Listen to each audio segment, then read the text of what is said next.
दोस्तों, वीडियो शुरू होने से पहले चैनल को सब्सक्राइब कर लीजिए और वीडियो को लाइक ज़रूर कीजिए, क्योंकि आज का एपिसोड बेहद शानदार और इमोशनल होने वाला है।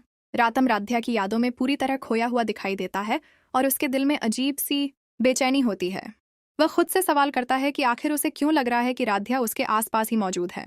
उसकी सोचें उसे अंदर ही अंदर परेशान कर रही होती हैं और वह किसी नतीजे पर नहीं पहुंच पाता। अचानक उसके मन में अजीब अजीब ख्याल आने लगते हैं जो उसे और डरा देते हैं। घबराकर वह घर से बाहर निकल जाता है और अकेले ही भटकने लगता है। काफी देर बाद वह लड़खड़ाता हुआ घर लौटता है, जिसे देखकर सब हैरान रह जाते हैं।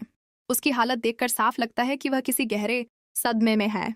रातम के पिता उसे इस हालत में देखकर गुस्से से भर जाते हैं और उससे सवाल करते हैं कि वह कहाँ था और क्या करके आया है। वह उसे डांटते हैं और कहते हैं कि क्या तुमने कुछ पी रखा है? अपनी हालत तो देखो। घर के बाकी लोग भी यह सब देखकर परेशान हो जाते हैं और माहौल तनावपूर्ण हो जाता है। पिता उसे समझाते हुए कहते हैं कि यह उम्र है जब एक बेटा अपने पिता का सहारा बनता है, लेकिन तुम तो खुद सहारे की जरूरत में हो। ये बातें सुनकर रातम और ज्यादा टूट जाता है और खुद को असहाय महसूस करता है। वह अपनी माँ के पास जाता है जैसे उससे सुकून चाहता हो।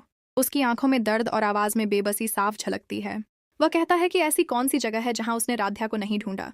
यह सब सुनकर दादी को बहुत गुस्सा आ जाता है और वह नाराज होकर कहती हैं कि यह लड़का कब तक उस लड़की के पीछे अपनी जिंदगी बर्बाद करेगा। उनके शब्दों में सख्ती होती है और वह चाहती हैं कि रातम अब आगे बढ़े। रंजनी भी बोल पड़ती हैं और दादी से कहती हैं कि आप ही इसे क्यों नहीं समझाती। वह डर जताती हैं कि अगर यही हाल रहा तो एक दिन आप लोग अपने बेटे को खो देंगे। यह सुनकर घर के बाकी लोग भी चौंक जाते हैं और माहौल और गंभीर हो जाता है। सबके दिल में डर बैठ जाता है कि कहीं कुछ बुर। दादी भी चाहती हैं कि निहारिका रातम के करीब आए और उसका ध्यान रखे। वह निहारिका से कहती हैं कि वह उसका दर्द बांटे और उसे संभाले। निहारिका तुरंत यह बात मान लेती है और रातम कमरे में चली जाती है। उस समय रातम पूरी तरह होश में नहीं होता और बहुत कमजोर हालत में होता है। निहारिका उसे आराम से लिटाती है और उसकी देखभाल करने का नाटक करती है। तभी रातम उसका हाथ पकड़ लेता है और गहरी नींद में चला जाता है। निहारिका के चेहरे पर हल्की सी मुस्कान आ जाती है, जैसे उसकी कोई योजना सफल हो रही हो। बाहर से सब सामान्य लगता है, लेकिन अंदर ही अंदर कुछ और ही चल रहा होता है। कहानी यहीं से एक नया मोड़ लेती है।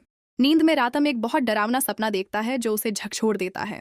वह खुद को एक अंधेरे कमरे में पाता है, जहां कुछ जलने की आवाज आ रही होती है।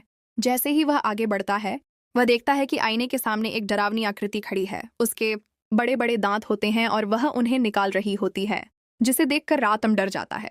सबसे हैरानी की बात यह होती है कि उस चेहरे की शक्ल कुछ हद तक राध्या से मिलती है। वह जोर से चीख पड़ता है और उसकी आवाज सुनकर घर वाले वहां आ जाते हैं। सभी इस मंजर को देखकर हैरान रह जाते हैं और सोचने लगते हैं कि यह नानी की आत्मा हो सकती है। अब सबसे बड़ा सवाल यही है कि क्या यह सपना सिर्फ वहम है या इसके पीछे कोई सच्चाई छिपी है।